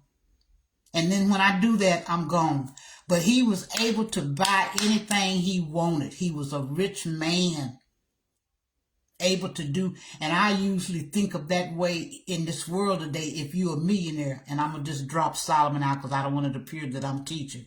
But if you were a millionaire, just follow what I'm saying, because what I'm saying makes sense. If you was a multi-millionaire and you could do whatever you want to do, think about the world in the way that I see it now. You got money. Money is not a factor. So you can go wherever you want to go. Well, you can only go so many places. At some point in time, you went to every place there is to go, and there'd be nowhere else to go. You can eat any food that you want. Well, you can only eat so many foods and eat all of the foods that there's no other food to be ate that you don't have to worry about a taste or be curious about. You can buy whatever your money can afford you to buy. All the clothes, all the cars, all the house, it don't matter. So what I'm saying to you is all that stuff that we spend 90% of our life digging and trying to get, it don't amount to nothing. Even the man or woman that you married to, they don't amount to nothing. Even the kids that you birthed into this world, they don't amount to nothing. Because God let you know we don't own nothing in this world. When I say nothing, I mean nothing. And Satan has made sure that you don't own nothing and that he's getting all he can get, gobble, gobble. Because if you buy a house, you don't own that house, man. If it take you 30 years to pay for it, I got two. If it take you 30 years to pay for it, and if you don't keep the taxes up on it, guess what? The city come in and swoop it up and absorb that house right back into their pocket. Miss them taxes if you want to. You don't own nothing in this world. You don't own your kids. And I almost slipped and said something about one that's got me in a turmoil right now. But you don't own your kids. And you ain't taking your favorite wife and your favorite husband. They ain't going nowhere with you. When you on that deathbed dying and drawing that last breath, that you going to be doing that by yourself.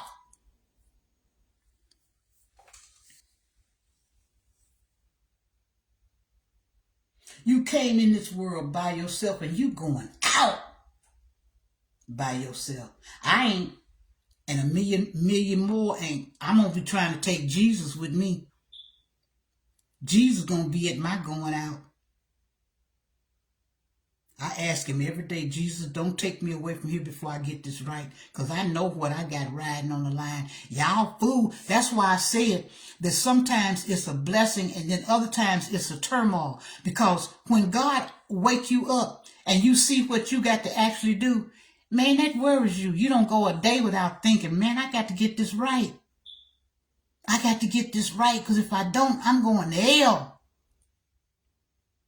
So that's why I look at you fools and I be thinking, they really, if you want to look at it in the way that I'm looking at it, if you don't know that you don't know who God is, if you don't know that you lost up in this matrix, if you don't know how Satan operates and you don't see him and how he's operating and you don't see how he's got you blinded, you don't see how Satan has had you in his grips from the time you came out of your mother's womb, then you all right. Because you don't see the train coming. That's the way I'm going to put that. You don't see the storm coming. Because you just blind and you dumb and you stupid.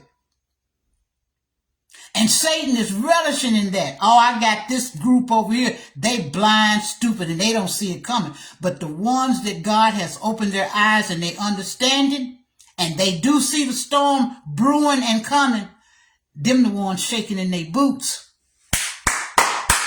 Shaking in my boots, better believe that. I can't even talk to an individual on just a general basis. because my mind just be going in all the time about God. Paulette, get it right. You ain't doing right. You need to cut this loose. You need to cut that loose. And so far, I've cut loose some things, but I ain't cut loose everything.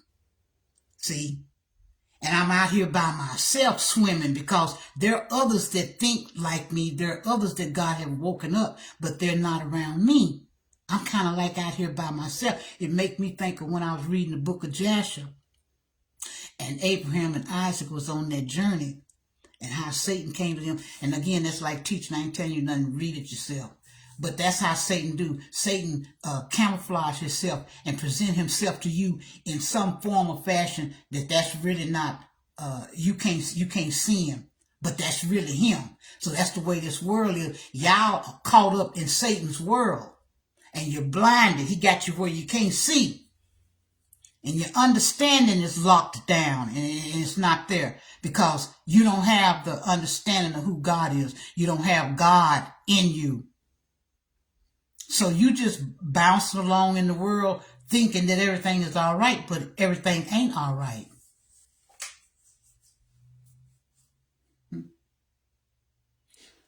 So yeah, that's a two-edged sword. You can be happy to be awake because you know that God has made a way for you. He's making a way for all of us. He's given all of us an option to wake up before it's too late. But he's not gonna force nobody.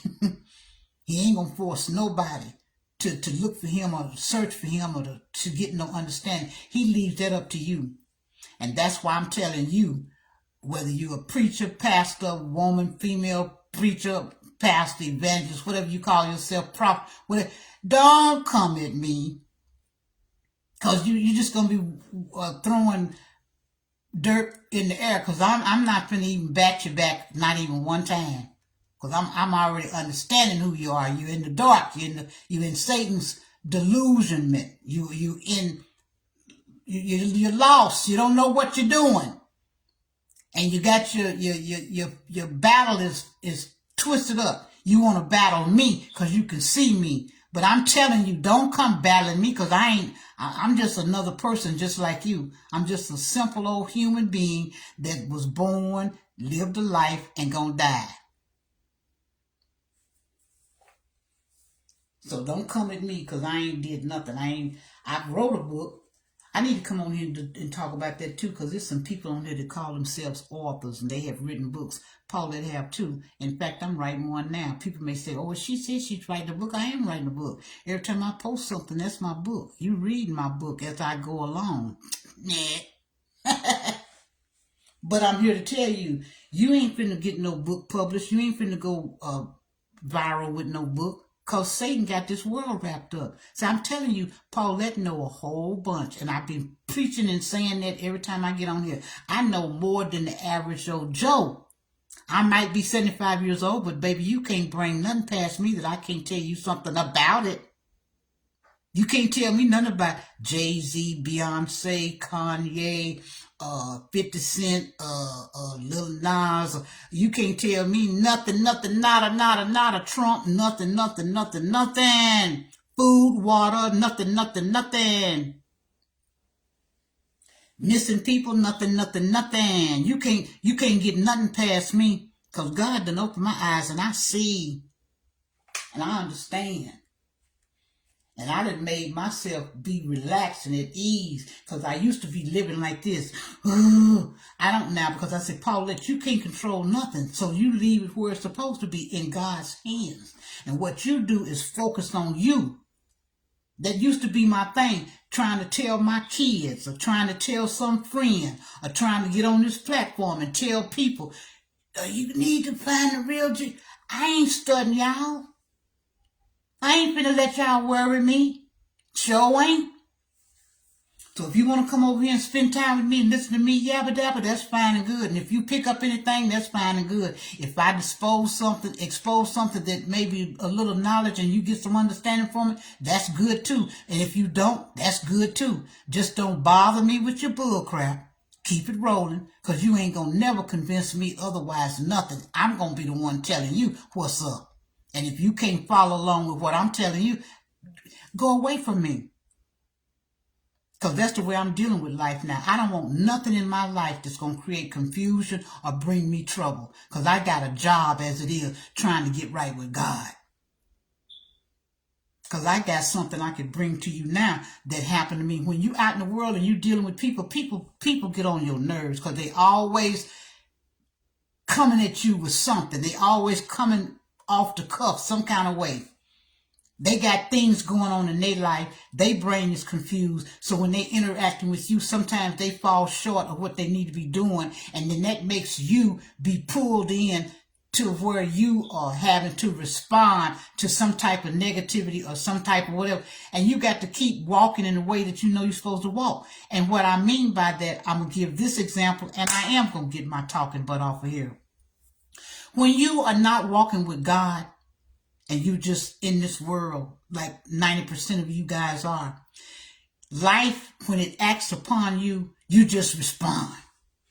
You know, somebody say something insulting to you, you ready to fight. Somebody slight you or do something that's unjust to you, you ready to react. I just told my grandson one day, probably a month ago, don't let your emotions be your first response to any situation. You use your brains first and think, because your emotions can cause you to respond in a way that you can be sorry for the rest of your life. So when you start finding out who God is and you walking with God, now when the things come upon you in the world, such as people with bad attitudes or the wrong way approaching you, instead of you lashing out in the old person that you once was, like when I told you the preacher hit me up in my inbox and I told you that I could have used my roasting skills or my bug of mouth to retaliate and to slash him one way and slash him another way, and I didn't. Because when you walking with Jesus and Jesus sitting on that shoulder, you ain't operating the same way that you once did. Somebody make you mad, instead of you reaching out slapping them, instead of you opening your mouth cussing them, you got Jesus up here saying, well, you know, don't go that way. So be it. Let it go. Let it go. Go this way. Don't go that way. Don't participate with them. Because, you know, it all falls back to common sense. You got two fools arguing. It takes a wise man to walk away. You got two fools arguing. It takes a wise man to walk away. And that's what I'm going to choose to do on this platform. When somebody, if they should come at me sideways, twisted, confused, lost, dumb, think they know it all, I'm going to choose another avenue. I'm going to turn and go this way. You go that way. Get away from me. Leave me alone. Get on your knees and ask God to open your eyes and understanding, so that way you won't be looking at me as whatever way you're looking at me, because I don't care. So I'm going to get off from here, and I'll come back whenever I feel like coming back. Because like I said, y'all ain't priority no more. So I want to come on here and do something in the way of crafting and talking about other stuff. And I ain't going to lie to you. I'm going to be talking about Jesus from time to time, because that's my love. That's my desire. So I'm going to probably revisit Jesus often. He's going to come back often. But that's not going to be my main focus. I ain't trying to get none of y'all to go in no kind of pathway, because that's up to God to do. That ain't for Paulette to do. That ain't for Gino to do. Gino is just sent here to give you the message. And it's up to you to receive it or not receive it. He don't care one way or the other either. You take it or you don't. So Paulette gonna get off from here, and I may come back tomorrow and tell y'all how my doctor's visit went, and if I got good news that they don't have to do another surgery on my leg to clear out any plaque. I keep calling it plaque. I guess it's right. Clear out any cholesterol, and I hope they don't, because that wasn't pleasant. The first time and the only time they did that, I woke up on the surgical table. And if you think that's not a nightmare, that's a nightmare. I woke up during the time they was doing the operation on my leg. And I was disorientated, and I was in a dark room, and all the light was focused on my leg. I was scared. I didn't know what was going on in the world. So I ain't looking forward to having no prospect of me having to have surgery on my left leg. And I surely hope and pray that God has me covered and that I don't have to undergo that right now. I just want to live this little stretch of time I got with nothing bothering me. Because I'm telling y'all, getting older is no picnic. So I'm going to get off from here, and thanks for listening, Charles, and staying like you did. And anybody else that pops in, thanks for popping in. Share my video, please. And if you don't, go to my YouTube page. Jesus, go to my YouTube page, Gems for Jesus, and sub. It ain't gonna cost you nothing. I sub to people, and then I don't never even go back. So go to my page and sub, Gem for Jesus. Make me mad. But anyway, I'm finna get off from here. And how do I turn it? I don't see the off button. Oh, that just show you how long it's been since I've been live. It's right here. But y'all be blessed, and remember what I said. Before your last breath, and look for the real Jesus. That's all I can tell you. Look for the real Jesus, not that phony one that you think you got.